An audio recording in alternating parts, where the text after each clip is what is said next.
Émilie du Châtelet par Violette Roche, Gabriel Castello, Emma Felten et Toscane Perlong. Émilie du Châtelet naît en 1706 dans une famille aristocratique qui lui offre une éducation exceptionnelle pour une fille de son époque. Son père, le baron de Breteuil, lui permet d'assister aux salons littéraires et scientifiques de la haute société parisienne, où elle rencontre des penseurs tels que Fontenelle et Voltaire. Elle reçoit également une instruction approfondie en langues, latin, grec, allemand, anglais, en mathématiques et en sciences naturelles, discipline alors réservée aux hommes. Cette formation précoce et rigoureuse lui donne les bases nécessaires pour s'engager dans les sciences malgré les préjugés de son temps. Sa détermination et son indépendance intellectuelle lui permettent de s'affirmer dans un monde scientifique masculin. Elle collabore avec des savants renommés tels que Maupertuis, Clairaut et Bernoulli et correspond avec des figures majeures des sciences européennes. Pour contourner l'interdiction faite aux femmes d'accéder au café scientifique, elle n'hésite pas à se déguiser en homme afin de participer au débat. En 1739, son essai sur la nature du feu est publié par l'Académie des sciences, une première pour une femme. Des contributions majeures à la diffusion du savoir.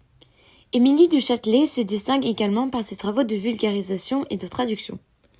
En 1740, elle publie Les Institutions de physique, un ouvrage pédagogique destiné à expliquer les concepts scientifiques de son temps. Surtout, elle entreprend la traduction en français des Principia Mathematica de Newton, qu'elle enrichit de commentaires et de calculs personnels. Cette traduction, achevée peu avant sa mort en 1749, reste une référence encore aujourd'hui. Conclusion. Une pionnière des Lumières et modèle d'émancipation intellectuelle. Ainsi, grâce à une éducation rigoureuse, un esprit vif et une volonté exceptionnelle, Émilie du Châtelet a réussi à s'imposer dans un domaine réservé presque exclusivement aux hommes.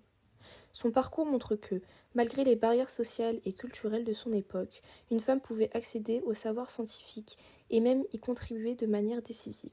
En traduisant et commentant Newton, en publiant ses propres recherches, elle ne se contente pas de suivre les pas des savants, mais elle les éclaire, les prolonge et rend leurs travaux accessibles à d'autres.